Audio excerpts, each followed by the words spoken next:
O vídeo de hoje vai ser praticamente dedicado a todas as modificações que a gente está fazendo no Uno da Bianca, tanto pela complexidade como pelo número de dúvidas das pessoas. E eu gostaria muito de começar esse vídeo mostrando algo que não apareceu no vídeo de domingo, que foi a pintura da tampa de válvulas. Bianca, dá para você pintar ela rapidinho para a gente ver? Dá.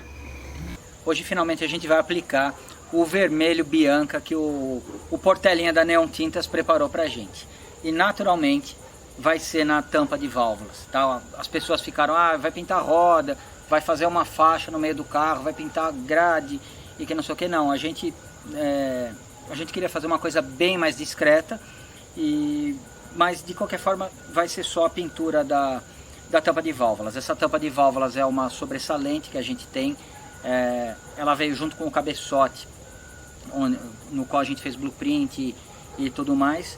E então basicamente o que foi feito aqui, ela veio preta com carbonizada, um monte de sujeira. Depois de uma boa limpeza e uma boa lixada, eu apliquei a técnica do úmido sobre úmido. Primeiro o primer epox, observando que eu não tirei toda a tinta, não deixei ela na lata, porque a tinta estava bem fixada na tampa. Então simplesmente eu dei uma boa quebrada com a lixa, primer epox, diretamente em cima dele veio o Prima Primer da PPG. Isso foi ontem e hoje vocês conseguem ver o resultado magnífico que a gente conseguiu somente com esses dois produtos. O compressor já está ligado. Antes da gente aplicar a tinta, a única coisa que eu vou fazer, existem pequenos defeitinhos aqui na tampa e eu vou passar essa massa aqui, que não é bicomponente nem nada, então a gente vai aplicar ela. 5 minutinhos depois a gente dá uma quebrada com a lixa e finalmente a gente pode aplicar a tinta. Bianca, vamos revezar nas missões? Eu já apliquei o úmido sobre úmido aqui, que tal se você aplicar o vermelho? Afinal ele tem o seu nome. Tá bom, vamos lá. Demorou. Essa aqui eu confesso que alguns anos atrás, uns 2 anos atrás, eu não conhecia. Quem me apresentou essa massa foi o Portelinha. Eu passei mais até do que seria necessário aqui, numa gambiarra com o dedo. Mas em 5 minutos ela seca e eu já consigo lixar. Bom, o vermelho que o Portela preparou para a Bianca é o vermelho mais vermelho que eu vi em toda a minha vida. Não sei como que ele vai aparecer no vídeo, mas quando a gente olha ao vivo assim na lata, não sei como é que vai ficar quando secar, mas provavelmente vai ficar bem parecido com isso. É uma cor maravilhosa. Então a gente vai pegar um pouquinho, aqui é bem pouco mesmo, porque a pintura da tampa ali vai consumir uma quantidade mínima de tinta.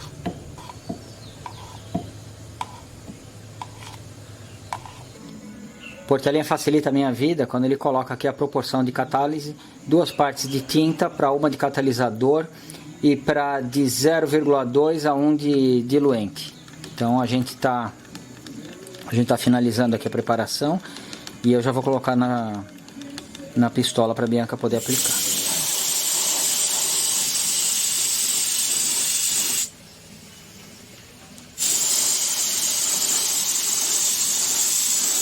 Bom, a Bianca está cuidando de todos os recortes, todas as chapinhas ali, ó, as partes baixas do suporte do cabo do acelerador. Ela não está preocupada por enquanto em jogar tinta de verdade na tampa. Ela vai fazer todos os cantinhos para depois ela dar uma tingida geral.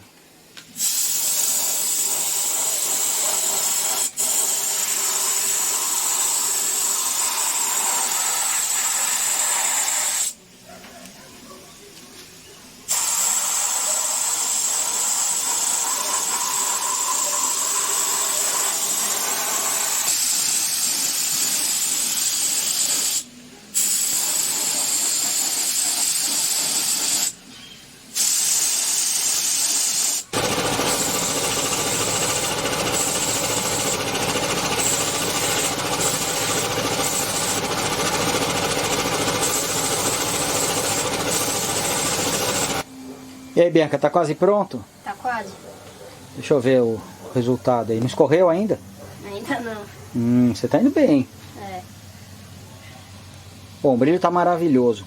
É incrível, a gente olha muito para essa cor, dá um tilt no olho, dá uma coisa esquisita, a gente quer olhar logo para outro lugar. Parece que a vista fica meia meio perturbada. Acho que a gente não está acostumado a ver tanto pigmento junto, né? Bom, de qualquer forma, eu vou afastar um pouquinho. E no momento que ela foi puxar o brilho, ela foi leque fechado, pressão baixíssima, acho que estava com 15 libras. E aí na hora de puxar o brilho, ela abriu um pouco o leque e aumentou um pouco a pressão. Então eu só vou conseguir mostrar mais uma vez agora ela aplicando mais uma passadinha desse lado da tampa de válvulas. Depois eu vou ter que dar uma pausa para virar para ela para ir para o outro lado. Vai lá, Bianca, só para a gente ter uma ideia.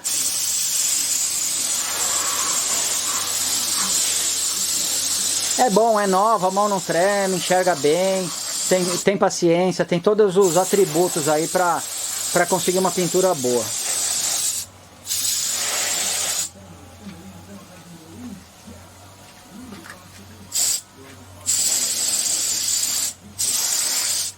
Tá bom, deixa eu virar então. Do dia que a gente gravou o vídeo de domingo até agora, a gente já evoluiu bastante, o motor está praticamente acertado já. Apesar de todas as dificuldades que a gente vai enfrentar daqui para frente, não foi um acerto simples, mas vocês vão acompanhar todos os nossos acertos e todos os nossos erros. O importante, a tampa está aqui um pouco suja já, um pouco empoeirada, afinal a Bianca tem... Pode mostrar aqui, Bianca, ó. A Bianca tem usado o carro aí regularmente, tá? Mas ficou realmente um resultado extraordinário. E uma boa notícia para aqueles que se apegam bastante aos detalhes. A nossa gambiarra, a nossa adaptação técnica aqui, ela não vazou. E isso acaba sendo um fenômeno bastante interessante, eu acho que nas redes sociais de uma forma em geral. Eu posso dizer pelo nosso canal no YouTube, uma parcela do público assimila o conteúdo técnico que a gente está compartilhando, a nossa experiência, as nossas opiniões a respeito de um determinado tema, e muito provavelmente elas colocam isso em prática num maior ou no menor grau. Existe aquela pessoa também que provavelmente não vai colocar o que a gente está mostrando em prática, e muitas vezes acaba não vou dizer se perdendo, mas dando mais atenção para um pequeno detalhe que quem está em busca de um objetivo, que é a modificação, que é aspirar o carro, igual eu fiz o carro da Bianca, não vai dar tanto valor. Então eu diria que para o vídeo da semana retrasada, provavelmente o recordista de comentários foi a falta de parafuso. Poderia ter feito assim, poderia ter feito assado, porque vai vazar e porque não sei o que. Legal, existia a possibilidade de vazar? Sim. Poderia ter feito com outro parafuso? Sim. Vazou? Não. Tá? E por que eu fiz aquele reparo rápido? Porque isso, dentro do projeto que a gente tem, era um detalhe menor. Eu entendi que um pouco de cola ali já ia resolver o problema da forma que resolveu. Tá? Eu não precisei do terceiro parafuso. Posso mais pra frente com calma implementar ou fazer alguma coisa? Até posso, mas eu duvido que a gente vai ter um vazamento por ali. Eu vou ter vazamentos nesse motor muito antes por outros lugares, mas não provavelmente por ali.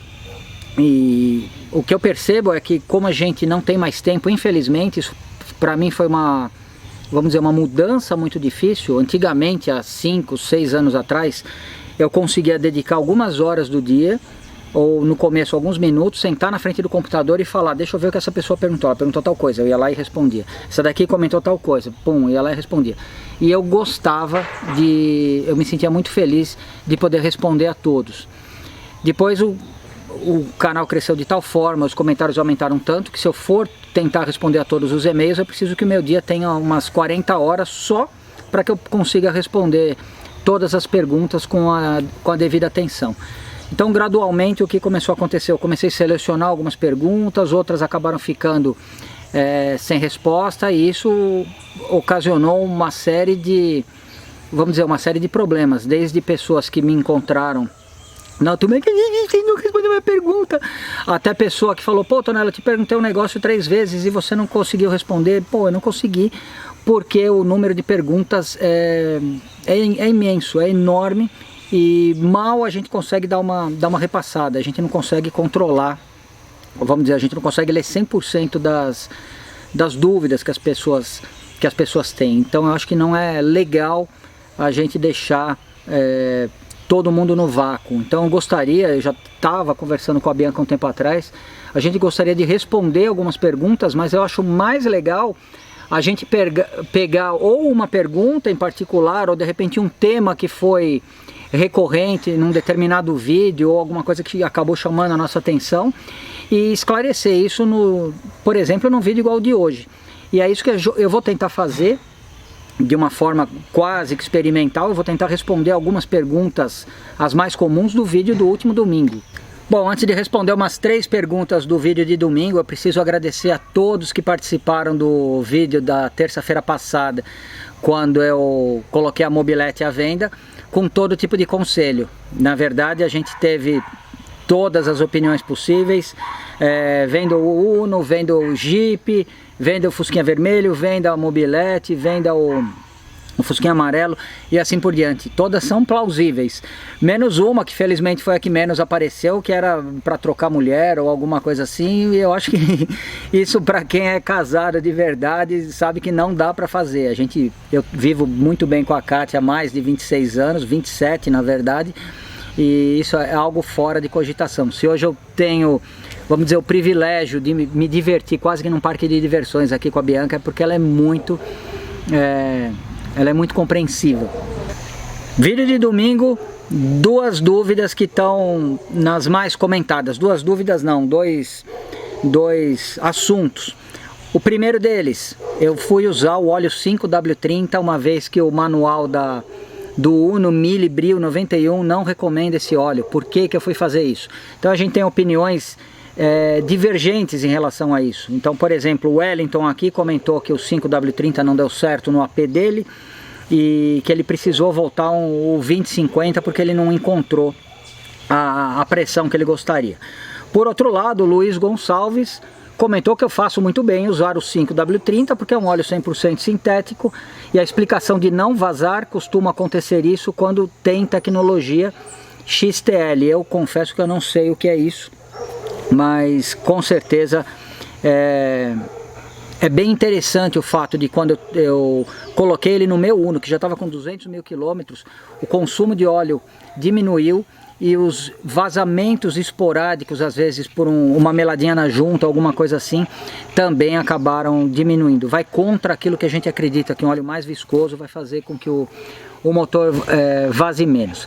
De qualquer forma, eu usei isso no carro da Bianca por minha conta e risco e com tudo que eu já li, com toda a minha experiência. Eu entendo que se esse carro fosse fabricado hoje, provavelmente seria recomendado um óleo mais ou menos desse, um 5W30, um 10W40 ou alguma coisa assim. Lembrando que as folgas entre Bronzina e Virabrequim, entre Bronzina e Mancal, elas são praticamente idênticas, não importa a era de fabricação do motor. O que existe nos motores mais modernos, às vezes comando de válvula variável ou algum recurso diferenciado, principalmente na parte do cabeçote, que exige que o óleo ele seja menos viscoso do que um óleo, vamos dizer, convencional, um óleo dos anos 80 ou mesmo dos anos 90. Tá? Então, eu estou usando no carro da Bianca com muito sucesso. O Fuscatia já deve ter rodado uns 6 mil quilômetros, está maravilhoso usando o 5W30, praticamente o mesmo óleo que a gente está usando ali. E talvez eu tivesse alguma restrição de usar esse óleo. Isso, para mim, não estou recomendando para ninguém. Se eu tivesse um motor muito rodado, com alta quilometragem, alguma coisa assim. Mas isso é um assunto que a gente provavelmente vai ser obrigado a abordar muito em breve, em poucas semanas, quando a gente começar a mexer no motor do Jeep, porque ele está mais ou menos nessas condições. É um motor já bem, como é que eu posso dizer, é um motor que já rodou bastante. Eu vou pedir para a Bianca deixar aqui, ou numa anotação ou na descrição do vídeo, um link de quando a gente foi montar o motor do Fuscatia, onde eu estava explicando algumas observações do motivo pelo qual eu achei interessante usar o 5W30 no meu Fusca, que foi a mesma coisa que levou a gente a tomar essa decisão no Uno da Bianca, mas que de forma nenhuma eu quero que você tome isso como uma verdade absoluta e use no seu carro sem pensar. Se você for usar, você precisa tomar essa decisão raciocinando. Uma outra dúvida que eu achei bem interessante, Pedro José: Eu, como tecnólogo, não gosto de motores com interferência. Acho que é um modo de se enganar o povo. Qualquer coisinha, você empena as válvulas. Para quem não sabe, o motor com interferência é um motor que, se você não tiver perfeitamente sincronizado, no caso da correia dentada, o comando de válvulas em relação ao virabrequim, o pistão, popularmente, ele vai atropelar as válvulas, ele vai bater na válvula e vai amassar. Quando quebra uma correia dentada num Fiasa, por exemplo, isso daí, infelizmente, acaba acontecendo. Bom, eu sempre me perguntei exatamente a mesma coisa. Por que eles fizeram uma coisa que, se quebrar a correia, vai destruir o motor, e se eles poderiam ter feito de outra forma? Eu acho que depois que a gente avança um pouquinho na mecânica, fica mais claro. Depois que você se familiariza um pouco com a mecânica do Fiat, em particular o Fiasa, você entende que a interferência que acaba acontecendo entre válvula e pistão é por conta deles terem usado sempre o mesmo cabeçote e precisaram alterar a taxa de compressão, mudando o domo do pistão, a parte de cima. Então o pistão do Uno da Bianca, porque ele é um mili, ele é um pistãozinho mais cabeçudo, e se vocês lembrarem de quando a gente trocou a junta do cabeçote do Palio, que é um 1.5, com exatamente o mesmo cabeçote que a gente usou no Uno da Bianca, ele tem um rebaixo na cabeça do pistão. Então eu acredito que um dos motivos é tentar manter a câmara de combustão no tamanho mínimo possível, para você ter uma taxa de compressão decente no menor motor que você planejar usar aquele cabeçote. Daria para ter feito sem interferência? Provavelmente daria. O que aconteceria é que o custo para a indústria subiria demais. Você teria que ter um cabeçote para o 1.0, um cabeçote para o 1.3, um cabeçote para o 1.5 e pistões desenhados para cada um deles. Tá? Então, com certeza não é gostoso quando quebra uma correia dentada. Já aconteceu comigo no Uno branco que eu tinha, isso porque ela não tinha nem 15 mil quilômetros. Felizmente não aconteceu nada e eu não precisei tirar o cabeçote. Mas eu acho que se você mantiver a manutenção em dia, a chance disso acontecer é mínima.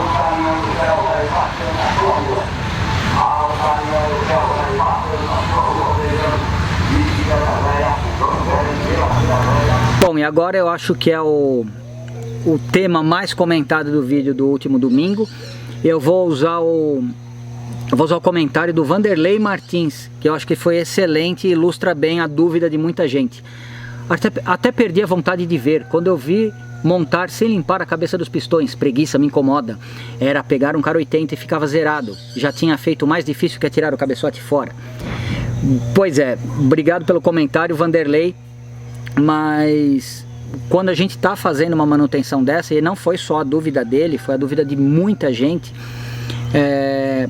a carbonização dentro do motor, ela não é a causa por si só, ela é a consequência de algo que pode estar acontecendo no motor.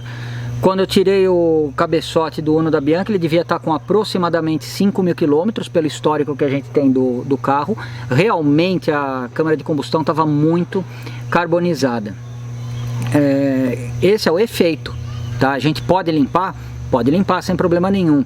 Se a gente não descobrir a causa, depois de 10 km que eu estiver rodando, ele vai ficar do mesmo jeito, tá? Por outro lado, se eu conseguir resolver a causa da carbonização, o que existe ali na cabeça do pistão vai minimizar, vai desaparecer boa parte daquilo, porque estava em excesso.